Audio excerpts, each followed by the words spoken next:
is hurt again. So this is a psychological thing. When people are attacking, they feel better. They feel like they're going to win. And that's why that mentality of attacking is so important. You hear this in UFC fights. You hear people say, be first, be first. That's literally the coach. You'll hear that from every coach in MMA will say that. Be first, be first. They're wanting their fighter to initiate the attack and not be on the offensive. Now, you do get some fighters that are really good counter punchers, and that's understandable. That's another thing. But a majority, it's be first. Attack first. Go on the offensive. And we're always trying to encourage people to do that. Yeah, in jiu-jitsu as well, how if you stay ahead of the guy, yes, you're at an advantage. Even if the guy's kind of better than you, if you just stay ahead of him and focus on that, because it's like he has to make up ground, then he can, do his game and be better than you. But yeah, if you're constantly on defense, it's almost like you don't have time to be offensive and to win, or to be in the black. You're always in the red. You got to get out of the red first. Yeah. And if you can, like I said, stay ahead of the guy, keep yourself in the black, you have this advantage. Even like I said, if he's even a little better than you or bigger or whatever, yeah, it's such a weird dynamic there where it gets in the way like that. It's not even a weird dynamic. It's just reality. Yeah. Here's the deal.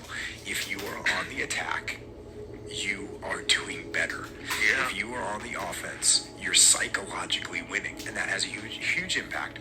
And if you're on the defense, you're psychologically losing your mind. And so that's an important thing. So if you're training with someone, and all of a sudden you start getting negative in your mind, you're getting dominated, just say to yourself, oh, you know what's happening right now? Okay, I'm just caught in the negative here. So let's not worry about that. Let's figure out how to get back on the offense. But you can't double down on your negativity. You're already getting dominated position-wise. Don't double down on your negativity. When somebody gets in positive position on me, a better position on me, I don't even care. Like, I'm just like, oh, cool, you got mounted. You're cross-side. Whatever good position you got, cool. Stand by, because I'm going to come back. I don't let it get to me psychologically. Yeah. I relax. From Von Schell, we know that psychology is tremendously important in war. It is a field unlimited in extent, to which every conscientious soldier should give much time and study.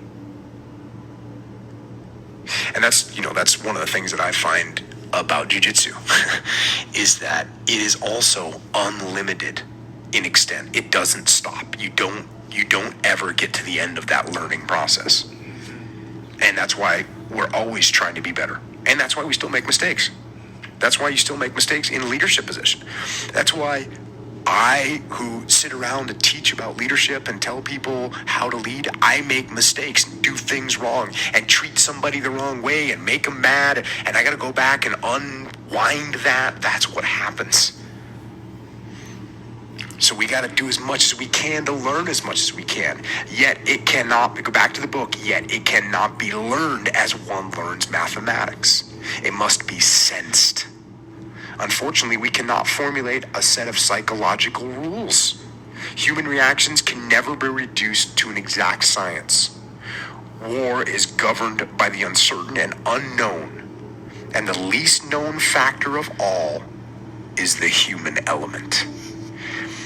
And I think that's what I like about this. The fact that war is governed by the uncertain and the unknown, and the least known of all factor is the human element.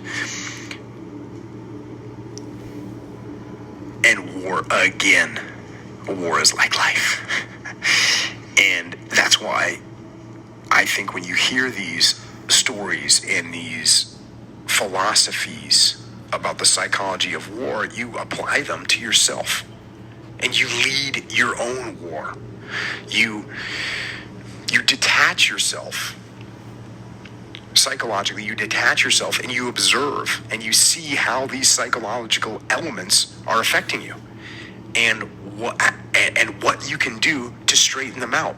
Constantly be asking yourself, am I on the offense or the defense? That's a huge question we should check with ourselves every day. And if you're on the defense, what's putting you on the defense, and how do you go back on the offense? That's why you need to take great care when you mentor people to make sure that you're doing a good job and raising people right.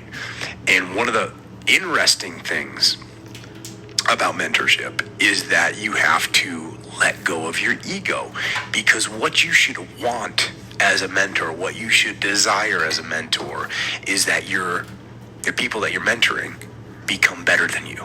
That's your hope, is that they do better than you, they perform better than you, they become better than you.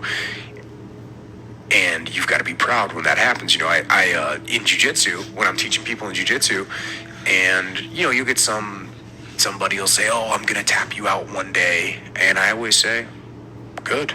I hope you do. Good. I hope you do tap me out, because first of all, I'm teaching you jiu-jitsu, and jiu-jitsu works. And so if you catch me in a jiu-jitsu position, in a submission hold, jiu-jitsu works, and I will be submitted. So good. If you're here and you're learning from me and you never get any better, then there's something wrong with the way I'm teaching you." So it should be the same thing in business. It should be the same thing in life. And the weird thing too is that it's hard to find people that want to be mentored in life. It's hard. A lot of younger people, and I mean, I'm only 44, but I've said this before, when you're 40, when you're 23, you think you know everything.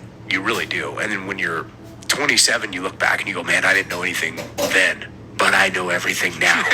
And then when you're 33, you think, "Oh, when I was 27, I didn't know anything, but I know everything now." And eventually you reach a point, when you're 40, and you say, "Well, when I was 35, I didn't know anything, and I still don't know anything." And that's sort of when you reach a good point in your life where your mind becomes open. Well, it takes several years, maybe many years, for that to happen. So if you can find someone that really has an open mind and really wants to be mentored at a young age, it's awesome, and you can really affect people in a positive way.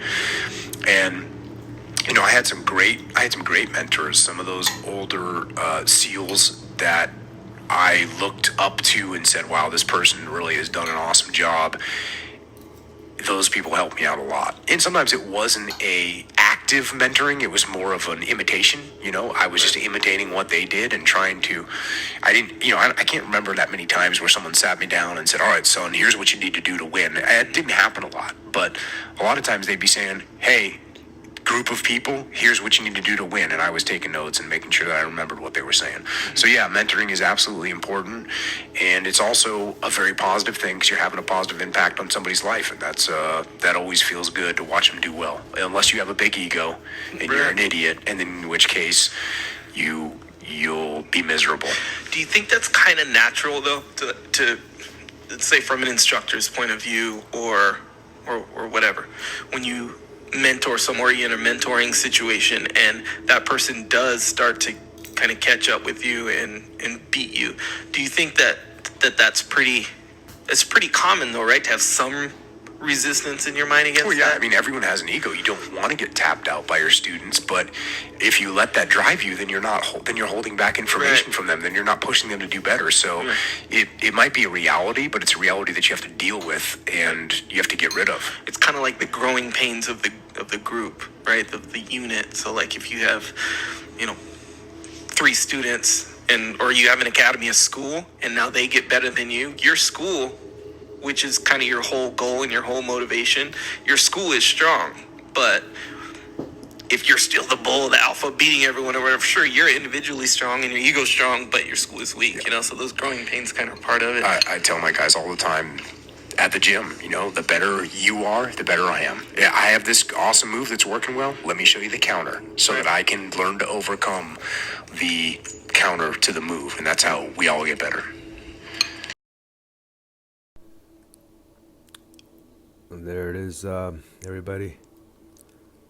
Again, some recordings from the Jocko podcast. You can agree or disagree with them.